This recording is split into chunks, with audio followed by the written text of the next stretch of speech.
엄마, 우리 이제 따로 살래요. 갑자기 그게 무슨 소리니? 아니, 갑자기가 아니라 이미 서연이랑 얘기 다 했어요. 엄마도 이제 편하게 혼자 사세요. 안녕하세요. 저는 강은주입니다. 올해 62살이고요. 서울 구로구에서 요양보호사로 일하며 살아왔습니다. 지금부터 제가 직접 겪은 믿기 힘든 이야기를 들려드리려 합니다. 남편을 먼저 떠나보낸 게 벌써 10년도 더 됐네요. 그때 아들 진우는 21살이었습니다. 대학교 2학년이었죠. 남편이 갑자기 쓰러졌을 때 저는 정말 세상이 무너지는 줄 알았습니다. 병원비며 장례비며 손에 쥔 돈이라고는 없었거든요. 그래도 아들만큼은 제대로 키워야 한다는 생각뿐이었습니다. 장례를 치르고 나니 통장 잔고는 바닥이었고요. 남편 빚까지 제 앞에 놓여 있었습니다. 그때부터였죠. 저는 새벽 4시에 일어나 노인댁 아침 수발을 시작으로 하루에 새 집을 돌았습니다. 요양보호사 자격증 따고 병원 간병까지 병행하면서요. 점심도 못 먹는 날이 태반이었습니다. 그래도 아들 학비만큼은 한 번도 밀린 적이 없습니다. 진우는 착한 아이였어요. 엄마, 나 알바할게. 학교 그만둘까? 그럴 때마다 저는 고개를 저었습니다. 내가 할 일은 공부야.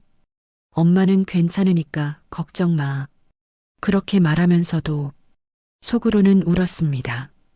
밤마다 무릎이 쑤셔서 잠을 설치는 날도 많았지만 아들 앞에서는 내색하지 않았죠. 진우가 대학을 졸업하고 취직을 했을 때 저는 정말 기뻤습니다. 엄마, 이제 내가 벌게. 엄마는 좀 쉬어.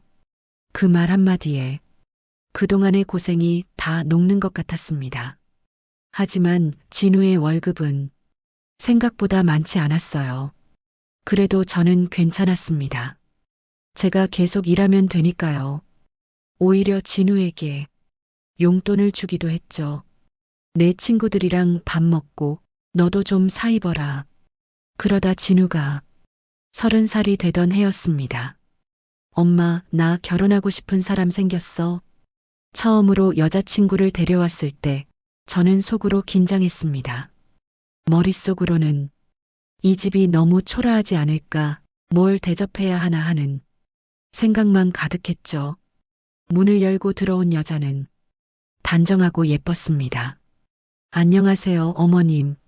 서연이라고 합니다. 공손하게 인사하는 모습에 저는 마음이 놓였습니다.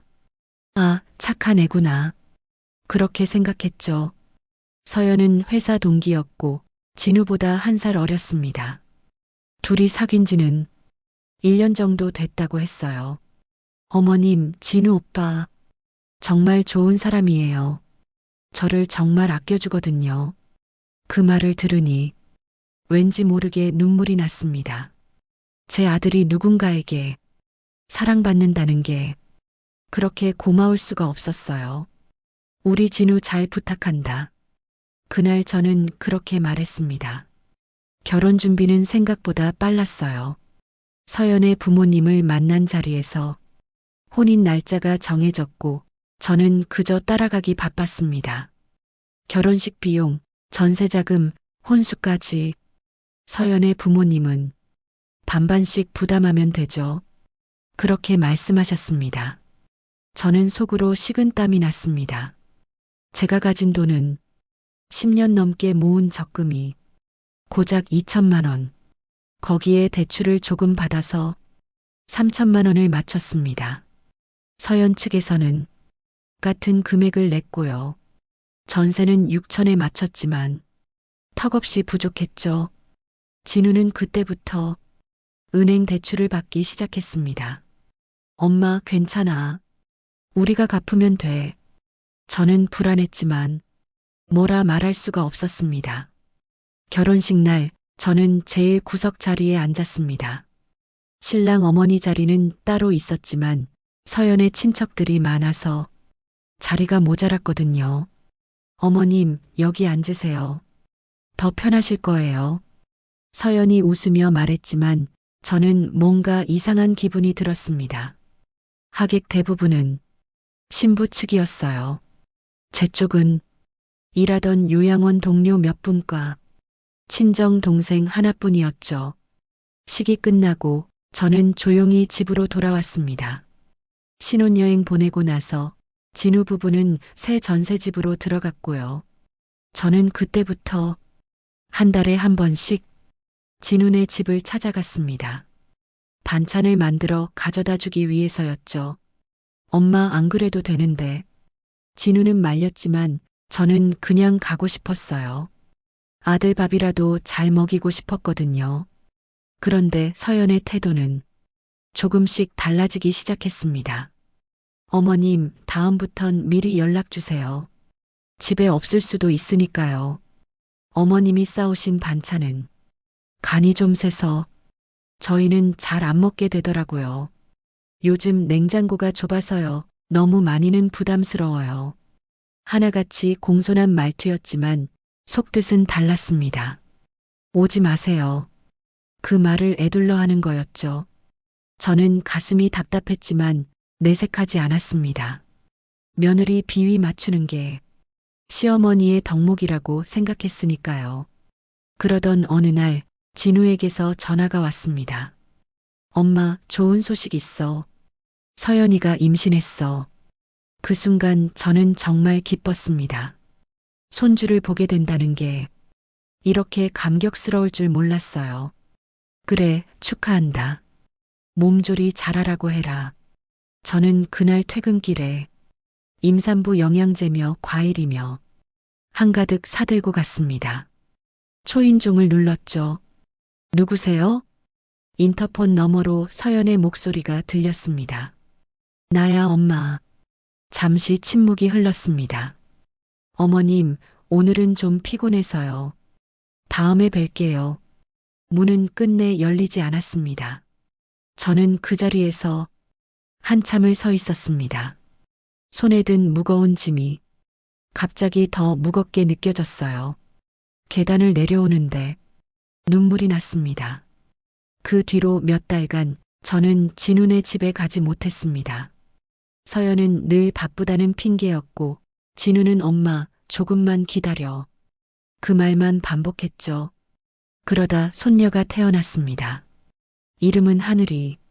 진우가 사진을 보내왔을 때 저는 화면을 한참 들여다봤습니다. 우리 손녀 예쁘게 생겼네. 하지만 병원에도 가지 못했습니다. 엄마, 서연이 친정엄마가 산후조리 다 도와주신대. 엄마는 나중에 와. 저는 알았다고 대답했습니다. 그리고 100일이 지나고 돌이 지나고 1년이 지났습니다. 저는 여전히 손녀를 제대로 안아본 적이 없었어요. 어느 날 저는 진우에게 조심스럽게 물었습니다. 진우야, 나 언제쯤 하늘이 보러 가도 될까? 엄마, 그게 서연이가 하늘이 정서 발달해. 낯선 사람은 안 좋다고 그러더라고. 낯선 사람. 그 말이 가슴에 박혔습니다. 저는 이 아이의 할머니인데 낯선 사람이라니. 알았어. 그럼 언제든 너희가 편할 때 연락해. 그렇게 말하고 전화를 끊었지만 그날 저녁 저는 밥을 먹지 못했습니다. 그렇게 시간이 흘렀습니다. 그러던 어느 날 진우에게서 다급한 전화가 왔습니다. 엄마, 우리 좀 심각하게 얘기 좀 해야겠어. 그 말에 저는 가슴이 철렁 내려앉았습니다. 무슨 일이 생긴 걸까? 다음 날 저는 진우네 집 앞에 섰습니다. 문이 열렸고 서연이 무표정하게 저를 맞았습니다. 어서 오세요, 어머님. 거실 소파에 앉으니 진우가 어색하게 웃으며 말했습니다. 엄마, 사실은 우리 유학 준비하고 있거든. 서연이 회사에서 해외 발령 기회가 생겼어. 하늘이도 어릴 때 나가면 좋잖아. 저는 고개를 끄덕였습니다. 그래, 좋은 기회네. 축하한다. 그런데 진우는 말을 이었습니다. 그래서 그러는데 당분간 엄마 집에서 좀 지낼 수 있을까? 준비하는 동안만. 집 빼고 나면 갈 데가 없어서. 저는 잠시 망설였습니다. 제 집은 원룸에 가까운 작은 공간이었고 저 혼자 살기에도 빠듯했거든요. 하지만 아들의 부탁을 어떻게 거절하겠습니까? 그래, 알았다. 언제 들어올 거니? 다음 주요. 그렇게 해서 진훈의 가족은 제 집으로 들어왔습니다. 그리고 그때부터 제 삶은 완전히 달라졌습니다. 여러분은 어떻게 생각하시나요? 저는 그저 가족이니까 당연한 일이라고 생각했습니다. 하지만 그게 시작이었습니다. 제가 상상도 못했던 일들이 하나씩 벌어지기 시작했죠. 어머님, 제가 자리 좀 옮겨놨어요. 어머님은 여기서 주무세요. 서연이 가리킨 곳은 제 방이 아니었습니다. 거실 한쪽 구석, 접이식 간이 침대였죠. 아, 그래. 알았다. 저는 그렇게 대답할 수밖에 없었습니다. 제 집인데 제가 구석으로 밀려난 거였어요. 진훈의 가족이 들어온 첫날부터 분위기는 이상했습니다. 하늘아, 이게 할머니 집이야. 잘 지내자. 제가 손녀에게 다가가려 하자 하늘이는 엄마 뒤로 숨었습니다. 낯을 좀 가려서요. 시간 지나면 괜찮아질 거예요. 서연의 말은 공손했지만 표정은 차가웠습니다. 그날 저녁 저는 냉장고에 있던 제 반찬으로 저녁을 차렸습니다. 된장찌개에 김치, 계란말이, 소박했지만 정성껏 준비한 식사였죠. 밥 먹자 다들. 하지만 서연은 고개를 저었습니다. 저희는 배달시켜 먹을게요. 하늘이가 집밥은 잘 안 먹거든요. 아, 그래도 괜찮아요, 어머님. 신경 안 쓰셔도 돼요. 결국 저 혼자 작은 밥상 앞에 앉았습니다. 옆에서는 진훈의 가족이 치킨과 피자를 먹고 있었죠. 그 모습을 보는데 목이 메었습니다. 다음 날부터 저는 새벽같이 일어나 출근 준비를 했습니다. 그런데 화장실 문이 잠겨 있었어요. 서연아, 나 좀 급한데. 어머님, 제가 샤워 중이에요. 조금만 기다려 주세요. 30분이 지나도 문은 열리지 않았습니다. 결국 저는 지각하고 말았죠. 그날 요양원 원장님께 혼이 났습니다. 은주 씨, 어르신들 아침 수발이 얼마나 중요한지 알잖아요. 다음부턴 시간 꼭 지켜요. 죄송합니다. 저는 고개를 숙였습니다. 그날 이후로 저는 새벽 4시에 일어나 5시 전에 씻기 시작했어요. 그래야 늦지 않을 수 있었으니까요. 일주일쯤 지났을 때였습니다. 어머님, 하늘이 우유 좀 사다 주실 수 있어요? 제가 오늘 좀 피곤해서요. 그래, 알았다. 저는 일 마치고 돌아오는 길에 우유며 과자며 이것저것 샀습니다. 손주를 위한 일이니 기분이 좋았어요. 그런데 집에 들어서니 냉장고가 텅 비어 있었습니다. 진우야, 냉장고 반찬이 다 어디 갔니? 아, 그거 서연이가 정리했어. 오래된 것 같다고. 제가 어제 만든 반찬이었습니다. 뭐가 오래됐다고 말끝을 흐리는데 서연이 나왔습니다. 어머님, 저희는 음식을 당일 조리한 것만 먹거든요. 하늘이 건강 때문에요. 그래도 하루 지난 건데 요즘은 그런 거 신경 써야 해요. 어머님도 아시잖아요. 저는 더 이상 말하지 못했습니다. 그날부터 냉장고는 두 구역으로 나뉘었습니다. 위쪽 칸은 서연이네 음식, 아래쪽 구석은 제 것. 심지어 서연은 칸마다 이름표를 붙였어요. 진훈의 어머님, 제 집 냉장고인데 저만 따로 구분된 거였죠. 한 달쯤 지났을 무렵 진우가 조심스럽게 말했습니다. 엄마, 사실 우리 유학 준비하다가 사기를 당했어. 뭐? 서연이 회사 선배가 유학 알선해준다고 해서 돈을 맡겼는데 그 사람이 잠적했어. 얼마나 맡겼는데? 3천만 원. 저는 머리가 멍해졌습니다. 그럼 지금 유학은 못 가게 됐어. 그래서 당분간 여기 계속 있어야 할 것 같아. 당분간이 얼마나 되는데? 한 1년? 저는 한숨이 나왔지만 참았습니다. 알았어. 그럼 어쩔 수 없지. 그런데 그때 서연이 끼어들었습니다. 어머님, 그리고 저희 생활비 좀 도와주실 수 있으세요? 진우 월급만으론 좀 빠듯해서요. 생활비? 네, 한 달에 50만 원만요. 식비랑 하늘이 학원비 때문에 저는 할 말을 잃었습니다.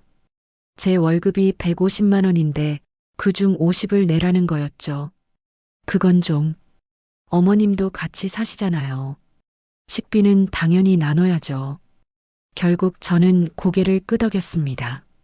알았다. 그날부터 제 통장에서 매달 50만 원이 빠져나갔습니다. 그런데도 집안 분위기는 나아지지 않았어요. 오히려 더 나빠졌죠. 어머님, 청소 좀 해주세요. 제가 일하고 오면 너무 피곤해서요. 어머님, 설거지 좀 부탁드려요. 어머님, 하늘이 저녁 좀 챙겨주세요. 저 오늘 야근이에요. 하나같이 부탁이었지만 거절할 수 없는 명령이었습니다. 저는 새벽에 나가 밤늦게 돌아와도 집안일을 해야 했어요. 무릎은 더 아파졌고 허리도 자주 결렸습니다. 그런데도 저는 참았습니다. 가족이니까요. 어느 날 저녁 저는 일찍 들어왔습니다. 요양원 어르신이 병원에 가셔서 일이 일찍 끝났거든요. 집에 들어서는데 거실에서 대화 소리가 들렸습니다. 엄마, 우리 언제까지 여기 있어야 돼? 친구들 집에 못 부르잖아. 하늘이의 목소리였습니다. 조금만 참아, 하늘아. 할머니 집은 너무 좁고 냄새도 이상해. 빨리 나가고 싶어. 그 말에 가슴이 철렁 내려앉았습니다. 저는 문 앞에 서서 숨을 죽였습니다. 하늘아, 그런 말하는 거 아니야. 진우가 타이르는 소리가 들렸죠. 하지만 서연은 달랐습니다. 진우 씨, 근데 어머님, 돈 좀 있으시지 않아요? 요양보호사 일 10년 넘게 하셨으면. 글쎄, 잘 모르겠는데. 한번 여쭤봐요. 우리 전세 보증금이라도 좀 도와달라고. 그건 좀. 왜요? 어머님 혼자 쓸 것도 아니고 나중에 다 우리 거잖아요. 나중에 다 우리 거. 그 말이 귀에 꽂혔습니다. 저는 그 자리에서 한참을 서 있었어요. 가슴이 답답하고 숨이 막혔습니다. 결국 저는 조용히 문을 열고 들어갔습니다. 엄마 왔어? 진우가 놀라서 일어났습니다. 오늘 일찍 끝났다. 저는 아무렇지 않은 척 방으로 들어갔습니다. 하지만 그날 밤 저는 잠을 이루지 못했어요. 며칠 후 진우가 조심스럽게 물었습니다. 엄마, 혹시 여유 있는 돈 좀 있어? 우리 전세 구하려면 보증금이 좀 더 필요해서. 얼마나? 1,000만 원만. 나중에 꼭 갚을게. 저는 고민했습니다. 제게 남은 돈은 적금으로 묶인 500, 그리고 비상금 500. 딱 1,000만 원이었죠. 엄마, 제발. 우리도 빨리 나가고 싶어. 엄마도 편해지시잖아. 결국 저는 고개를 끄덕였습니다. 알았다, 줄게. 다음 날 저는 은행에 가서 적금을 중도 해지했습니다. 이자는 거의 없었지만 어쩔 수 없었어요. 고마워, 엄마. 진우는 그렇게 말하고 돈을 받아갔습니다. 그런데 한 달이 지나도 2달이 지나도 이사갈 기미가 보이지 않았어요. 진우야, 집은 구했니? 아, 그게 아직 적당한 게 없어서. 돈은 받았잖니. 그거 지금 다른 데 좀 써서 곧 다시 모을게. 다른 데 썼다는 말에 저는 기가 막혔습니다. 어디 썼는데? 서연이 친정에서 좀 급한 일이 있어서. 엄마, 미안해. 나중에 꼭 갚을게. 저는 더 이상 묻지 않았습니다. 물어봐야 소용없다는 걸 알았으니까요. 그 뒤로도 요구는 계속됐습니다. 어머님, 하늘이 피아노 학원 보내고 싶은데 좀 도와주실 수 있으세요? 어머님, 겨울옷 좀 사야 하는데 카드값이 좀 빠듯해서요. 어머님, 이번에 가족 모임 있는데 외식비 좀. 저는 그때마다 지갑을 열었습니다. 통장은 점점 바닥을 드러냈고 저는 점점 초라해졌죠. 거울을 보면 10년은 더 늙은 것 같았습니다. 그러던 어느 날 저는 계단에서 넘어졌습니다. 요양원 계단이었는데 무릎이 갑자기 풀린 거였어요. 손목이 꺾이고 팔뚝에 멍이 들었습니다. 병원에 가서 깁스를 하고 집으로 돌아왔죠. 다녀왔습니다. 하지만 아무도 없었어요. 거실에는 배달음식 포장지만 어질러져 있었고 설거지는 싱크대에 가득했습니다. 저는 한 손으로 설거지를 시작했습니다. 물이 깁스에 스며들어 따갑고 시렸지만 그냥 했어요. 밤늦게 진훈의 가족이 돌아왔습니다. 엄마 다쳤어? 응, 계단에서 넘어졌다. 그래, 조심하지. 나이 들면 뼈 약해지잖아. 그 말이 전부였습니다. 서연은 쳐다보지도 않았고 하늘이는 자기 방으로 들어갔죠. 저는 그날 밤 간이 침대에 누워 천장을 바라봤습니다. 이게 맞나? 그런 생각이 들었어요.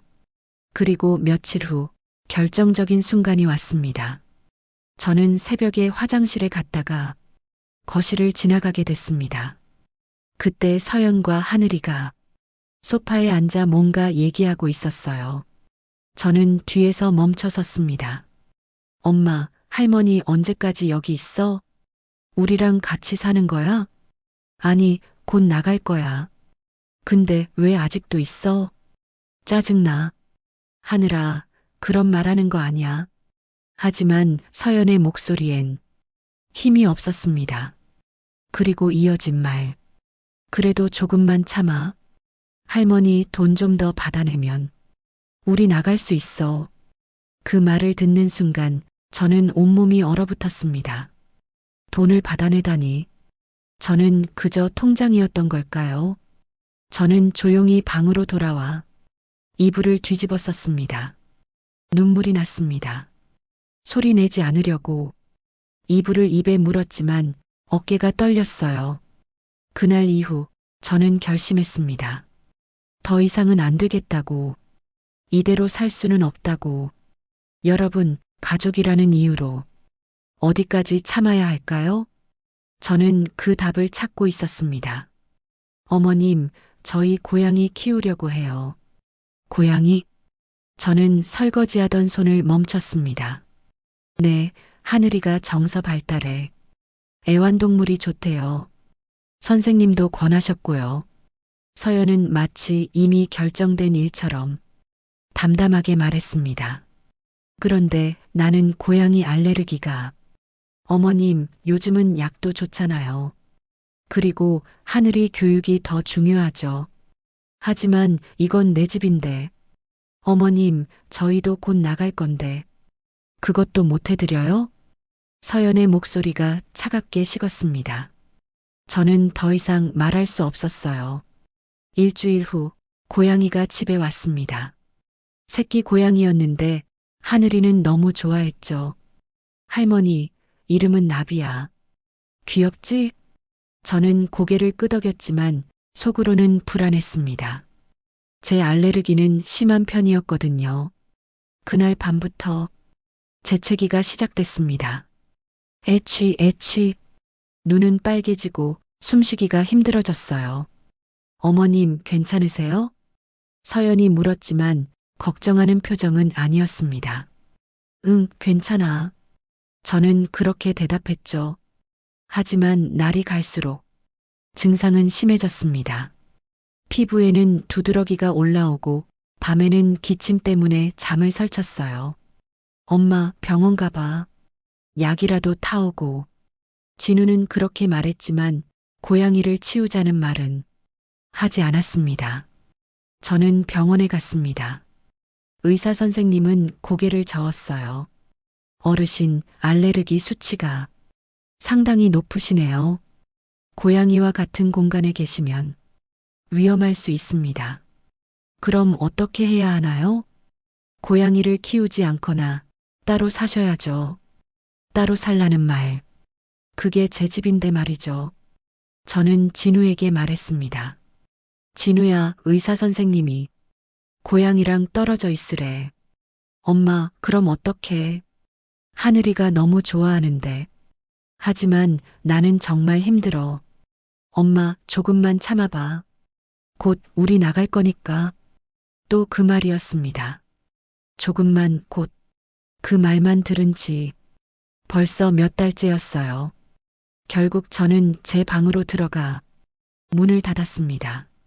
고양이가 들어오지 못하게 문틈에 수건을 말아 넣었죠. 하지만 고양이 털은 집안 곳곳에 날렸고 공기청정기를 틀어도 소용없었습니다. 저는 거의 방에만 틀어박혀 지냈어요. 화장실 갈 때 말고는 나오지 않았습니다.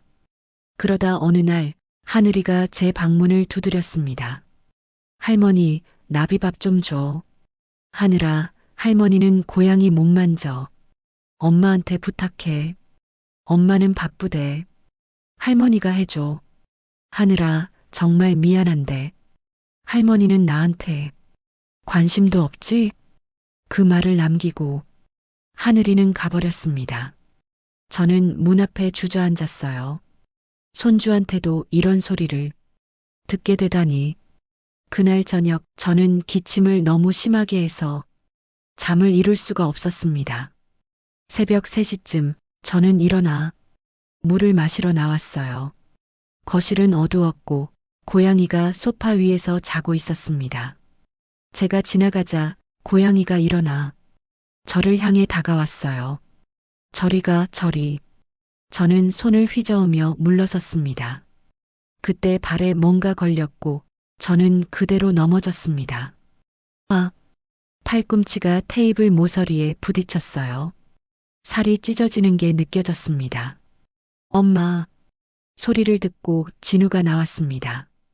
엄마, 괜찮아? 팔에서 피가 흘렀습니다. 진우는 저를 부축해 응급실로 데려갔죠. 5바늘을 꿰맸습니다. 보호자분, 어르신 상태가 좋지 않으시네요. 스트레스를 많이 받고 계신 것 같고 알레르기도 심각합니다. 의사 선생님이 진우에게 말했습니다. 네, 알겠습니다. 하지만 진우는 그 말을 듣고도 아무것도 하지 않았어요. 집에 돌아오니 서연이 일어나 있었습니다. 어머님, 괜찮으세요? 응. 그런데 어머님, 조심하셔야죠. 하늘이가 놀랐잖아요. 하늘이가 놀랐다고. 제가 다쳤는데 손녀 걱정만 하는 거였습니다. 저는 아무 말도 하지 않고 방으로 들어갔습니다. 다음 날 저는 일을 나갔습니다. 팔이 아팠지만 쉴 수가 없었어요. 돈을 벌어야 했으니까요. 요양원에서 어르신을 돌보는데 어르신이 물었습니다. 은주 씨, 많이 힘들어 보이네. 무슨 일 있어? 아니에요, 괜찮습니다. 얼굴이 다 상했는데.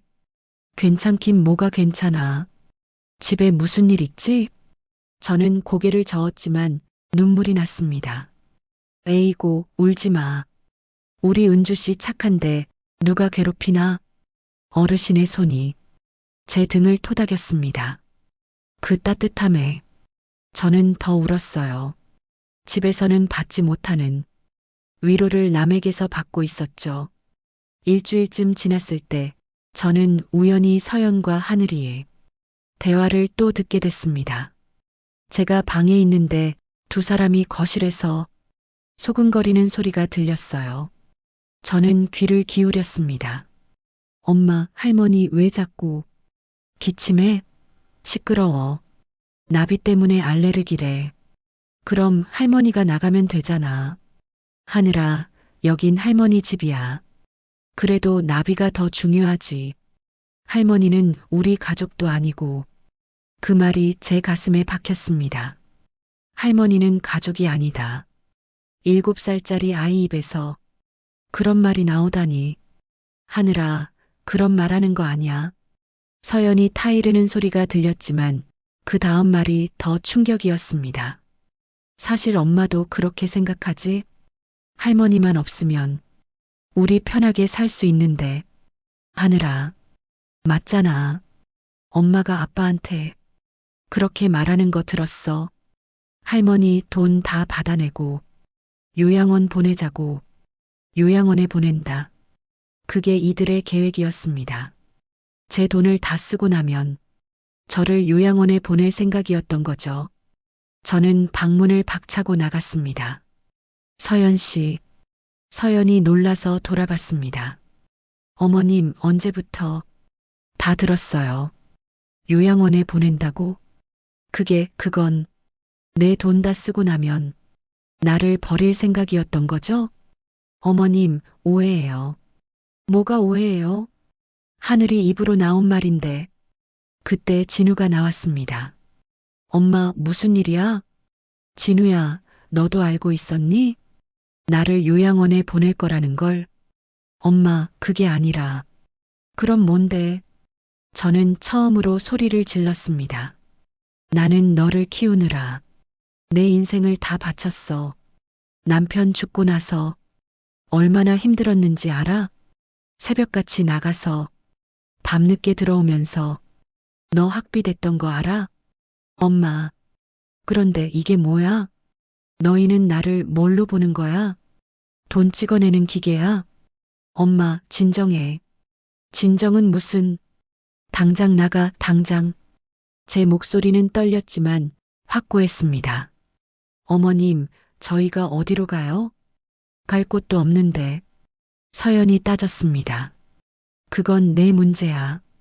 내가 왜 알아야 해? 어머님이 우릴 내쫓으시는 거예요?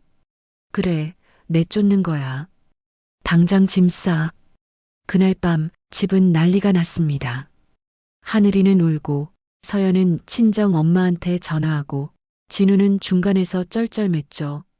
하지만 저는 물러서지 않았습니다. 내일까지 나가. 하루만 더 줄게. 엄마, 제발. 싫어. 저는 방문을 닫았습니다.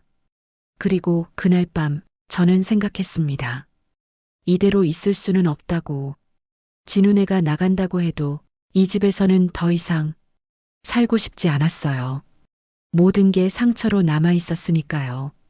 다음 날 새벽 저는 일찍 일어나 어딘가로 전화를 걸었습니다. 여보세요, 부동산이죠? 네, 집 좀 급하게 팔려고 하는데요. 네, 지금 사시는 집을요? 네, 금매로 내놓고 싶어요. 얼마든 빨리 처리해 주세요. 전화를 끊고 저는 창밖을 바라봤습니다. 해가 떠오르고 있었습니다. 새로운 시작. 저는 그렇게 생각했어요. 며칠 후 서연이 다가왔습니다.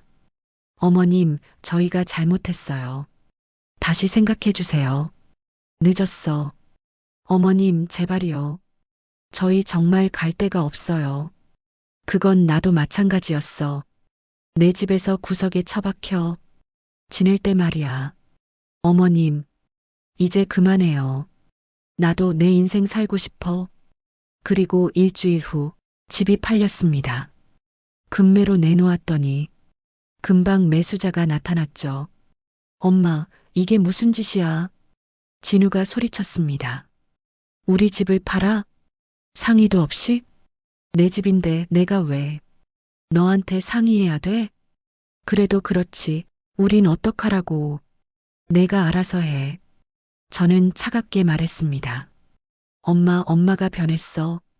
옛날 엄마가 아니야. 그래, 변했어. 이제야 정신 차렸지. 계약이 끝나고 저는 짐을 쌌습니다. 많지 않았어요. 옷 몇 벌, 사진 몇 장, 그리고 통장. 그게 제 전부였습니다. 엄마, 우리 어디로 가요?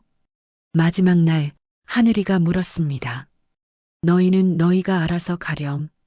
할머니는요? 할머니는 할머니 갈 곳 있어. 저는 현관문을 나섰습니다. 뒤돌아보지 않았어요. 뒤돌아보면 흔들릴 것 같았으니까요. 택시를 타고 저는 고향으로 향했습니다. 오래전에 사두었던 작은 집이 있었거든요. 시골이라 값이 싸서 몇 년 전에 마련해둔 곳이었죠. 나중에 은퇴하면 거기서 살려고 했던 집.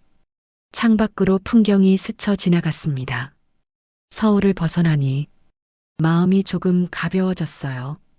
여러분, 저는 도망친 걸까요? 아니면 탈출한 걸까요? 저는 아직 잘 모르겠습니다. 하지만 한 가지는 확실했어요. 더 이상 그렇게는 살 수 없다는 것. 그리고 그날 저는 제 인생을 되찾기 시작했습니다. 여보세요? 엄마, 나 진우야. 엄마 지금 어디야? 그건 왜? 엄마, 우리 지금 정말 큰일 났어. 당장 돌아와. 전화기 너머로 진우의 다급한 목소리가 들렸습니다. 하지만 저는 침착했어요. 무슨 일인데? 집이 팔렸잖아. 우리 지금 갈 데가 없다고. 그래서가 뭐야? 엄마가 책임져야지. 저는 한숨을 쉬었습니다. 진우야, 나는 이미 내 책임 다 했어. 이제 내가 알아서 해. 엄마, 저는 전화를 끊었습니다. 고향집에 도착한 건 늦은 오후였습니다. 작은 단층 집이었지만 마당도 있고 햇볕도 잘 들었어요. 몇 년간 비워뒀지만 관리는 해놨기에 금방 살 수 있었습니다. 짐을 풀면서 저는 처음으로 웃었습니다. 이제 내 집이다. 진짜 내 집. 방 하나, 거실 하나, 작은 부엌. 그게 전부였지만 저는 행복했어요. 구석에 처박힐 일도 눈치 볼 일도 없었으니까요. 다음 날 저는 동네 슈퍼에 갔습니다. 어머, 은주 씨 아니에요? 여기 웬일이야? 주인 아주머니가 반겼습니다. 이제 여기서 살려고요. 그래요? 좋네. 우리 동네에 젊은 사람 필요해. 젊은 사람이라니. 60이 넘었는데 말이죠. 하지만 기분이 좋았습니다. 저녁을 차려 먹는데 전화가 또 왔어요. 이번엔 서연이었습니다. 어머님, 저예요. 무슨 일이에요? 어머님, 저희 정말 잘못했어요. 다시 한번 기회를 주세요. 기회요?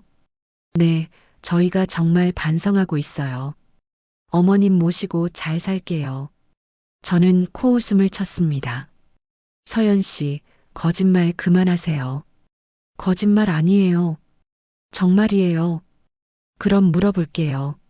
내가 돌아가면 고양이는 어떻게 할 건데요? 그건 내 방은 다시 주실 건가요? 아니면 또 구석에서 자라고 할 건가요? 어머님, 됐어요. 이제 그만 연락하세요. 저는 전화를 끊고 밥을 먹었습니다. 혼자 먹는 밥이었지만 오랜만에 맛있었어요. 일주일쯤 지났을 때 서울에서 소식이 들렸습니다. 진우네가 급히 전세를 구했는데 값싼 빌라로 들어갔다고 했어요. 친정 동생한테 들었죠. 언니, 진우네 지금 상황이 좀 안 좋은가 봐. 옷장이나 가구도 거의 못 가져가고 이사 갔대. 그래. 언니, 그래도 아들인데 좀 도와줘야 하는 거 아니야? 아니. 언니. 동생아, 나는 이미 도울 만큼 다 도왔어. 이제는 내 인생 살 거야. 동생은 한숨을 쉬었지만 더 이상 말하지 않았습니다. 한 달쯤 지났을 때 진우가 직접 찾아왔습니다. 엄마, 문 앞에 서 있는 진우는 많이 초라해 보였어요. 어떻게 찾아왔니? 이모한테 주소 받았어. 들어와. 저는 문을 열어줬습니다. 거실에 앉은 진우는 말없이 고개를 숙였어요. 엄마, 미안해. 뭐가? 다 미안해. 엄마한테 너무 못했어. 저는 차를 끓이며 물었습니다. 그래서 어쩌려고? 엄마, 다시 돌아와줘. 우리 잘할게. 진우야. 저는 찻잔을 내려놓았습니다. 너 지금 무슨 말하는지 알아? 응, 알아. 엄마 없으니까 정말 힘들어. 서연이도 매일 불평하고 하늘이는 짜증만 내고 그러니까 내가 힘드니까 내가 돌아가서 또 고생하라는 거지? 아니, 그게 아니라 진우야, 나는 내 가정부가 아니야. 저는 단호하게 말했습니다. 엄마도 사람이야. 존중받고 싶고 편하게 살고 싶어. 엄마 알았어. 우리가 잘못했어. 그러니까 제발. 진우야, 너 지금도 모르고 있구나. 뭘? 너희가 왜 잘못했는지를. 저는 한숨을 쉬었습니다. 너희는 나를 가족으로 본 게 아니야. 그냥 이용할 대상으로 봤지. 엄마 아니야. 아니긴 뭐가 아니야. 내가 다쳤을 때 제대로 돌봐준 적 있었어? 내가 아플 때 걱정해 준 적 있었어? 그건 없잖아. 오히려 귀찮아했지. 할머니 기침소리 시끄럽다고, 할머니 때문에 불편하다고. 진우는 고개를 들지 못했습니다. 진우야, 나는 내 엄마지만 그 전에 한 사람이야. 나도 존중받을 권리가 있어. 엄마. 그리고 말이야, 너희가 나한테 미안하다는 건 내가 없으니까 불편해서지. 나를 진짜 생각해서가 아니잖아. 진우는 울먹였습니다. 엄마, 정말 미안해. 나 정말 반성했어. 진우야, 미안하다는 말은 행동으로 증명하는 거야. 말로만 하는 게 아니고. 저는 일어났습니다. 이제 돌아가. 그리고 내 가족은 내가 책임져. 엄마, 진우야, 나는 더 이상 너희 뒷바라지 안 해. 이제 나도 내 인생 살 거야. 진우는 한참을 울다가 일어났습니다. 엄마, 그래도 가끔 연락은 할게. 그래, 연락은 해도 좋아. 하지만 돈은 기대하지 마. 진우는 고개를 끄덕이고 돌아갔습니다. 문을 닫고 저는 소파에 앉았어요. 가슴은 아팠지만 후회는 되지 않았습니다. 며칠 후 저는 동네 요양원에 일자리를 구했습니다. 서울보다 월급은 적었지만 출퇴근이 가까웠고 분위기가 좋았어요. 은주 씨, 손이 참 야무지네요. 어르신들 돌보는 게 제 일이니까요. 일하는 게 즐거웠습니다. 누군가 눈치를 줄 일도 집에 가서 또 일할 필요도 없었죠. 퇴근하면 제 집, 제 방, 제 시간. 그게 얼마나 소중한지 그때 처음 알았어요. 어느 날 동생에게서 전화가 왔습니다. 언니, 진훈의 상황 더 안 좋아진 것 같아. 왜? 서연이 친정에서도 이제 안 도와준대. 진우 월급만으론 빠듯하니까. 서연이도 일 나간대. 그래. 하늘이는 학원도 다 끊었고. 언니, 그래도 좀. 동생아, 나는 이제 그 걱정 안 할 거야. 하지만 손녀잖아. 손녀도 나를 가족으로 안 봤어. 고양이보다 못한 존재였지. 언니, 동생아, 나 이제 행복해. 그러니까 괜히 죄책감 갖게 만들지 마. 전화를 끊고 저는 마당에 나가 꽃을 심었습니다. 봄이 오면 필 꽃들, 제 새로운 인생처럼 피어날 거예요. 그리고 한 달 후 서연에게서 문자가 왔습니다. 어머님, 저희 정말 힘듭니다. 도와주세요. 저는 문자를 읽고 삭제했습니다. 답장하지 않았어요. 그날 저녁 저는 혼자 저녁을 차려 먹었습니다. 된장찌개, 김치, 계란말이. 서울집에서 먹던 그 메뉴였지만 맛은 완전히 달랐어요. 이게 내 밥이구나. 처음으로 제 것이라는 걸 느꼈습니다. 밤에 창밖을 보니 별이 보였어요. 서울에서는 볼 수 없던 많은 별들. 저는 그 별을 보며 생각했습니다. 나는 잘한 걸까? 하지만 곧 고개를 끄덕였어요. 응, 잘했어. 더 이상 누군가의 그림자가 아닌 제 인생의 주인공으로 살기로 했으니까요. 그날 밤 저는 오랜만에 푹 잤습니다. 누구 눈치 보지 않고, 누구 기침 소리에 깨지 않고, 그냥 편안하게. 이게 바로 자유구나. 그렇게 생각하며 잠이 들었습니다. 다음 날 아침 햇살이 방 안으로 쏟아져 들어왔어요. 저는 기지개를 켜며 일어났습니다. 오늘은 뭘 하고 놀까? 그런 생각을 하니 마음이 설렜습니다. 60평생 처음으로 제 하루를 제가 정하는 거였으니까요. 문을 열고 마당에 나가니 제가 심은 꽃들이 작은 싹을 틀고 있었습니다. 잘 자랐네. 그 모습을 보니 제 모습 같았어요. 늦었지만 이제 막 피어나려는 여러분, 가족이라는 이유로 자신을 희생하는 게 당연한 걸까요? 저는 이제 알아요. 아니라는 걸. 나도 소중하고 나도 행복할 권리가 있다는 걸. 그리고 그 권리는 누가 주는 게 아니라 제가 지키는 거라는 걸. 그날 저는 다짐했습니다. 더 이상 뒤돌아보지 않겠다고, 앞만 보고 가겠다고, 제 인생을 제가 살겠다고. 6개월이 흘렀습니다. 고향집 마당의 꽃들은 이제 활짝 피어 아침마다 저를 반겼어요. 예쁘다. 물을 주며 혼자 중얼거렸습니다. 이제는 혼잣말도 자연스러웠어요. 누가 뭐라 할 사람도 없고 눈치 볼 일도 없었으니까요. 은주 씨, 오늘 날씨 좋네요. 옆집 할머니가 손을 흔들었습니다. 네, 할머니. 산책 가세요? 응, 같이 갈래? 저는 고개를 끄덕이고 함께 나섰습니다. 동네 뒷산 산책로는 이제 제 일상이 되었어요. 매일 아침 30분, 이 시간만큼은 오롯이 제 것이었습니다. 은주 씨, 요새 표정이 참 밝아졌어. 그래요? 응, 처음 왔을 땐 얼굴이 많이 어두웠거든. 근데 요새는 젊어 보여. 저는 웃었습니다. 정말 그런 것 같았어요. 거울을 볼 때마다 제 얼굴이 달라진 게 느껴졌으니까요. 요양원 일도 잘 맞았습니다. 은주 씨, 오늘 김할머니 기분이 좋으시대. 은주 씨 보고 싶다고 하셨어요. 그러셨어요? 제가 바로 갈게요. 김할머니는 90살이었지만 정신은 또렷하셨어요. 은주 씨 왔어? 네, 할머니. 제가 왔습니다.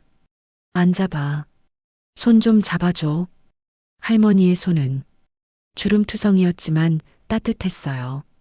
은주 씨, 행복해 보여. 좋은 일 있어? 할머니, 저 요새 정말 행복해요.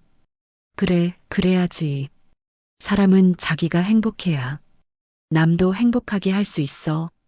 할머니의 말이 가슴에 와닿았습니다. 그날 오후 진우에게서 전화가 왔습니다. 한 달에 한 번씩 연락이 오긴 했어요. 엄마, 나 진우야. 응, 잘 지내니? 응, 그럭저럭. 목소리가 많이 지쳐 있었습니다. 힘들어? 좀 근데 엄마 돈 빌려달라는 건 아니니까. 걱정 마. 저는 피식 웃었어요. 그래, 알았어. 엄마는 잘 지내? 응, 나는 아주 잘 지내. 그래, 다행이다. 진우야. 응? 너도 이제 내 인생 살아. 서연이랑 하늘이를 위해서가 아니라 너 자신을 위해서. 엄마. 힘들면 힘들다고 말하고 안 되면 안 된다고 말해. 참기만 하는 게 사랑이 아니야. 알았어, 엄마. 전화를 끊고 저는 창밖을 바라봤습니다. 아들이 걱정되지 않는 건 아니었어요. 하지만 더 이상 제가 해결해 줄 수는 없었습니다. 어느 날 저녁 낯선 번호로 전화가 왔습니다. 여보세요? 어머님, 저 서연이에요. 한동안 듣지 못한 목소리였습니다.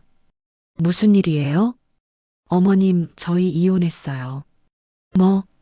진우 오빠랑 한 달 전에 협의 이혼했어요. 저는 잠시 말을 잃었습니다. 하늘이는 제가 키우기로 했어요. 진우 오빠는 혼자 사시고요. 그래서 나한테 왜 전화한 거예요? 어머님께 사과하고 싶어서요. 지금, 네, 늦었지만요. 저는 한숨을 쉬었습니다. 서연 씨, 사과는 받을게요. 하지만 그게 뭘 바꾸진 않아요. 알아요. 그냥 어머님께 정말 죄송했다고 말씀드리고 싶었어요. 알았어요. 하늘이가 어머님 보고 싶대요. 하늘이가? 네, 얼마 전에 할머니 얘기를 했더니 울더라고요. 할머니한테 미안하다고. 저는 눈시울이 뜨거워졌습니다. 언젠가 시간 되면요. 네, 어머님. 편하실 때 연락 주세요. 전화를 끊고 저는 한참을 앉아 있었어요. 이혼이라니. 예상은 했지만 실제로 듣고 나니 마음이 복잡했습니다. 그날 밤 저는 오랜만에 가족 사진을 꺼내봤어요. 진우가 어렸을 때 사진, 결혼식 날 사진, 하늘이가 태어났을 때 사진. 다들 힘들겠구나. 혼자 중얼거렸지만 예전 같은 죄책감은 들지 않았어요. 이제는 알았으니까요. 제가 돌아간다고 해결될 문제가 아니라는 걸. 한 달 후 요양원에 새로운 어르신이 오셨습니다. 안녕하세요. 윤미라라고 합니다. 65쯤 되어 보이는 단정한 분이었어요. 어머님, 여기 계시게 된 특별한 이유라도 있으세요? 제가 조심스럽게 물었습니다. 자식들이 보냈어요. 네, 제 돈 다 쓰고 여기 보냈죠. 미라 씨는 담담하게 말했습니다. 어머님, 괜찮아요. 오히려 여기가 더 편해요. 자식들 눈치 안 봐도 되고. 저는 미라 씨의 손을 잡았습니다. 저도 비슷한 경험이 있어요. 그러세요? 네, 며느리한테 집에서 쫓겨날 뻔했죠. 그래서 어떻게 하셨어요? 제가 먼저 집을 팔고 여기로 왔어요. 미라 씨가 눈을 크게 떴습니다. 대단하시네요. 대단한 게 아니라 살기 위해서였어요. 그날부터 미라 씨와 저는 자주 이야기를 나눴습니다. 비슷한 아픔을 겪은 두 사람의 위로였죠. 은주 씨, 후회 안 해요? 가끔은 아들이 걱정되죠. 하지만 후회는 안 해요. 저는 가끔 후회돼요. 그래도 참고 살 거라고. 미라 씨, 참는 게 미덕은 아니에요. 알아요. 머리로는 앓는데 마음이 작고 시간이 지나면 나아질 거예요. 저는 미라 씨의 어깨를 토닥였습니다. 어느덧 계절이 바뀌어 겨울이 왔습니다. 첫눈이 내리던 날 저는 마당에 나가 하얀 눈을 바라봤어요. 참 예쁘다. 그때 전화가 울렸습니다. 진우였어요. 엄마, 나야. 응, 무슨 일이니? 엄마, 나 지금 시골 쪽으로 갈 일이 있는데 잠깐 들러도 될까? 그래 와. 1시간쯤 지나 진우가 도착했습니다. 훨씬 야윈 얼굴이었어요. 들어와. 고마워, 엄마. 저는 따뜻한 차를 끓여줬습니다. 많이 힘들지? 응, 근데 괜찮아. 이제 좀 익숙해졌어. 혼자 사는 거? 응, 고시원에서. 작지만 내 공간이라 나쁘지 않아. 진우는 작게 웃었습니다. 엄마, 미안해. 이제야 알 것 같아. 뭘? 엄마가 얼마나 힘들었는지, 혼자 산다는 게 얼마나 외로운지. 진우야. 근데 엄마, 신기해. 나도 요새 조금씩 자유로워지는 기분이 들어. 저는 아들의 손을 잡았습니다. 잘하고 있어. 엄마는 행복해? 응, 나는 정말 행복해. 그럼 됐어. 엄마가 행복하면 나도 괜찮아. 진우는 1시간쯤 있다가 떠났습니다. 돌아서는 뒷모습이 예전보다 씩씩해 보였어요. 이제 제 인생을 사는구나. 저는 그렇게 생각하며 문을 닫았습니다. 며칠 후 서연에게서 사진이 왔습니다. 하늘이 사진이었어요. 학예회에서 상을 받았다는 내용과 함께 할머니 보고 싶어요. 짧은 문자가 함께 왔습니다. 저는 한참을 사진을 들여다봤어요. 나중에 언젠가 혼자 중얼거렸습니다. 아직은 때가 아닌 것 같았어요. 제 마음이 완전히 자리 잡을 때까지는 연말이 되었습니다. 요양원에서 작은 송년회를 열었어요. 은주 씨, 노래 한 곡 해요. 동료들이 재촉했습니다. 제가요? 네, 은주 씨 노래 잘하잖아요. 저는 마이크를 잡았습니다. 그리고 노래를 불렀죠. 사랑했지만 이젠 안녕, 슬프지만 이젠 안녕. 노래를 부르는데 눈물이 났습니다. 하지만 슬픈 눈물은 아니었어요. 후련한 눈물이었죠. 박수 소리가 터져 나왔습니다. 은주 씨, 감동이에요. 정말 잘 부르시네요. 저는 고개를 숙여 인사했습니다. 그날 밤 집으로 돌아오는 길에 하늘을 올려다봤어요. 별이 쏟아질 듯 많았습니다. 고마워. 누구에게 하는 말인지 저도 몰랐어요. 그냥 감사했습니다. 이 순간, 이 평화, 이 자유, 모든 게 감사했죠. 집에 들어와 거울을 봤습니다. 주름은 더 늘었지만 눈빛은 더 맑아진 것 같았어요.